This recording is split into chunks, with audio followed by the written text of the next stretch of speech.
welcome to another episode of the Exceptional Leadership Podcast. As always, I'm your host, Matt Hamilton, delighted to have your company once again, or maybe you're a first-time listener. If that is the case, welcome and thanks for joining. We're going to today look at leadership in a slightly different context to the way that we normally do it. So normally we have the boardroom and the workplaces, the main setting for our leadership discussions. But today I'm going to get down onto the streets of New York City and we're going to examine a real-life scenario that occurred, which serves to highlight the importance of having leadership knowledge and skill at your disposal in a real-world setting. So I want to examine why it's crucial that we don't hesitate when we come across, let's say, an emergency situation in a real-life setting. And it is so important for us to know when to take charge and, importantly, not to assume that somebody else already has. Failure to do so can actually prove fatal. That doesn't just sound dramatic, it is actually dramatic in real life. It is a legitimate possibility, as the excerpt that I'm about to read you will illustrate. Now, this excerpt is coming from a book called Influence, The Psychology of Persuasion by Robert B. Cialdini, who has a PhD. And this book was originally targeted towards marketers, but there's no doubt that there's a lot of really good insights that we as leaders will benefit from. After all, people and their behaviour are core parts of our business and what we do, and it is certainly something that pays dividends to understand the psychology of people and how they behave in certain situations. And of course, the persuasion aspect is important as well, because we like to band people together and have them all pulling in the same direction. So a lot of benefit to be had with this book, and you actually are going to have a chance to own a copy of your very own for free, but stick around to the end of the episode to find out how that can be the case. Exciting little announcement. But before we get there, let's set the scene and read this excerpt. Now, a warning, it is heavy material, so just so it's not too jarring before we get into it, just steady yourselves and prepare for that. Here we go. Catherine Genovese had not experienced a quick, muffled death. It had been a long, loud, tortured public event. Her assailant had chased and attacked her in the street 3 times over a period of 35 minutes before his knife finally silenced her cries for help. Incredibly, 38 of her neighbours watched the event of her death unfold from the safety of their apartment windows without so much as lifting a finger to call the police. As the Genovese story grew, aside from books written on the topic, it became the focus of numerous newspaper and magazine pieces, several television news documentaries, and even an off-Broadway play. It attracted the professional attention of a pair of New York-based psychology professors. They were called Bibi Latan and John Darley. They examined the reports of the Genovese incident and, on the basis of their knowledge of social psychology, they hit on what had seemed the most unlikely explanation of all. It was that 38 witnesses were present. Previous accounts of the story had invariably emphasised that no action was taken, even though 38 individuals had looked on. Latan and Darley suggested that no one had helped precisely because there were so many observers. The psychologists speculated that, for at least 2 reasons, a bystander to an emergency would be unlikely to help when there were a number of other bystanders present. The first reason is fairly straightforward. With several potential helpers around, the personal responsibility of each individual is therefore reduced. They might think, perhaps somebody else will give or call for aid, or perhaps somebody else already has. So, with everybody thinking that somebody else will help or has already helped, no one does. The second reason is the more psychologically intriguing one, and it's founded on the principle of social proof and involves the pluralistic ignorance effect. Very often, an emergency is not obviously an emergency. Is the man lying in the alley a heart attack victim or a drunk sleeping one off? Are the sharp sounds from the street gunshots or are they truck backfires? Is the commotion next door an assault requiring the police or just an especially loud marital spat where an intervention would be inappropriate and unwelcome? What is going on? In times of such uncertainty, the natural tendency is to look around at the actions of others for clues. We can learn from the way that other witnesses are reacting to the situation, whether the event is or is not an emergency.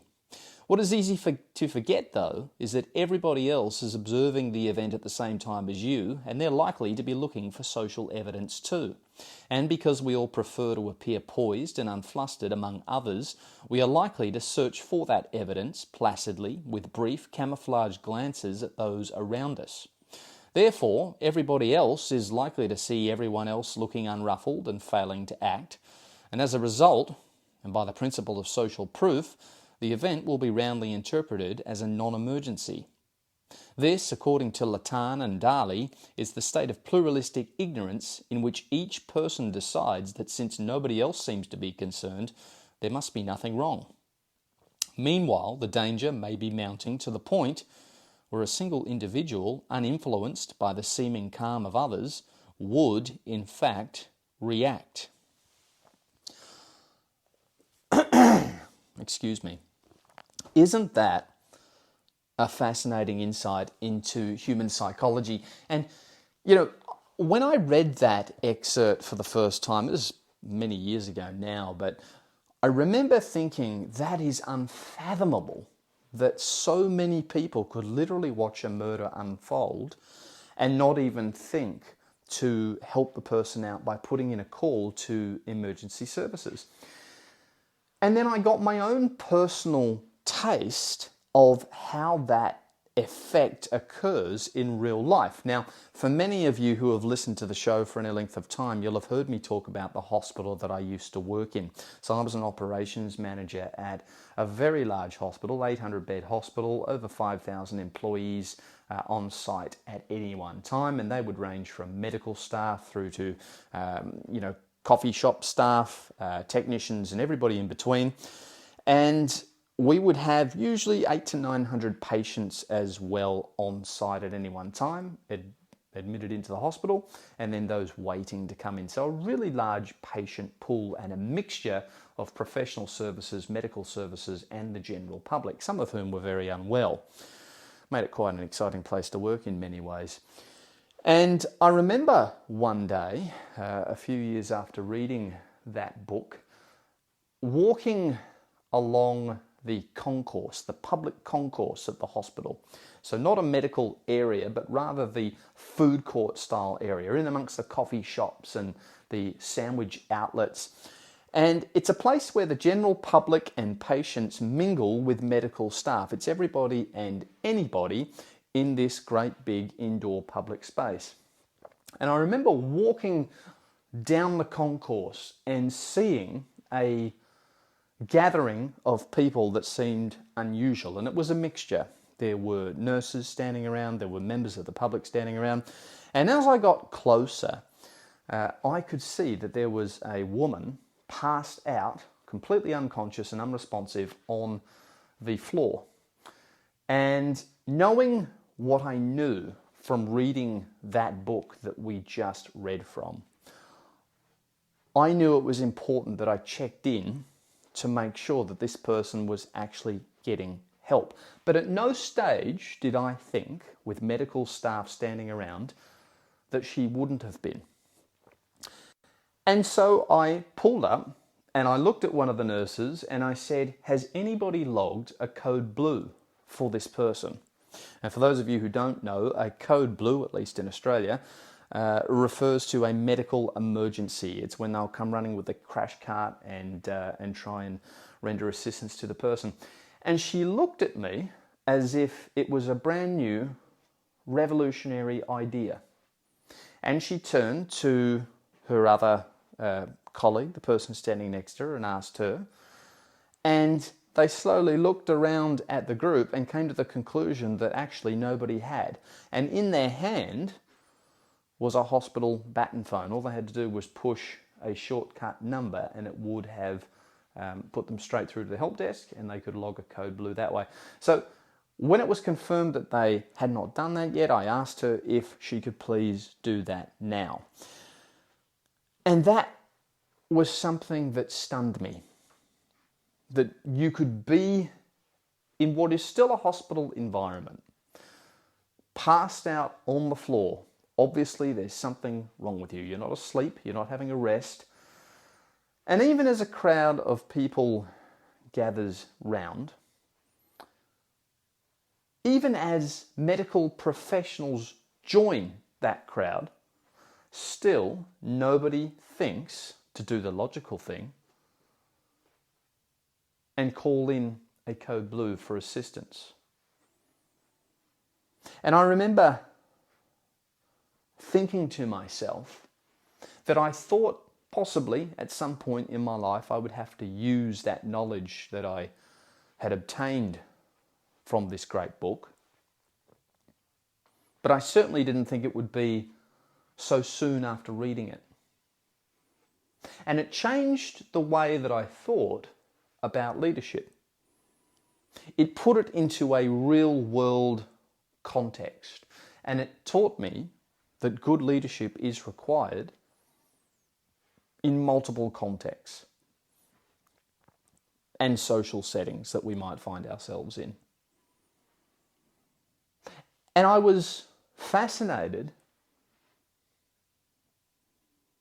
that you could find yourself in a situation where that phenomenon that we read about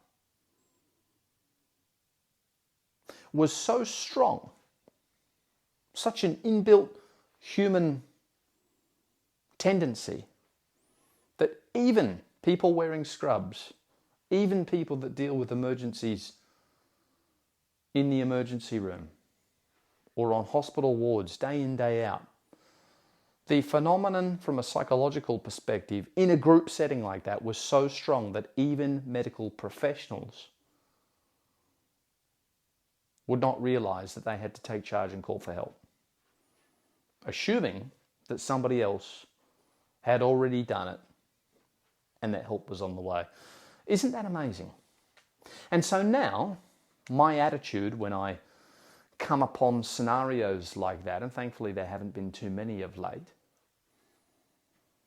my attitude is that I am the one who needs to take charge. I assume that nobody has done anything, and I start asking questions. Because hesitation can in fact cause great harm to somebody. A failure to act can be fatal. It's quite a sobering reality when you frame it like that. So don't trust that the group you come upon in an unusual situation or an emergency situation, don't assume that they've done the logical thing. Assume they haven't. And step up and lead from the front.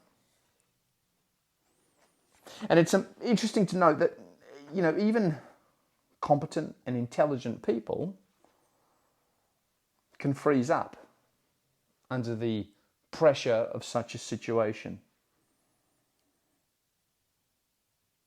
So let's never assume that they're taking care of it. Let's step up and lead, and let's learn from that text, and also the real world example that I just shared with you was definitely a big learning point for me. And maybe you've been through something similar. Maybe you've witnessed a similar phenomenon. But armed with that knowledge, just remember being so grateful, reflecting on the fact, so grateful that I had read that book, because if I hadn't have been armed with that knowledge, I thought, who knows what might have happened to that woman who was unresponsive on the concourse floor. You shudder to think. But guys, I hope that is helpful. It's a simple little lesson, but it's a really powerful one. Really, really powerful one. And it's something that you can apply instantly. Once you're armed with that knowledge, you know now for next time, this is how powerful it is, you know that the next time you come across any situation like that, you have an immediate course of action to take. And the reason that's good is because it gives you certainty. You know what to do. Start asking questions. What's the fundamental thing here? Has anyone called for help? No? Okay. Then you start assigning people.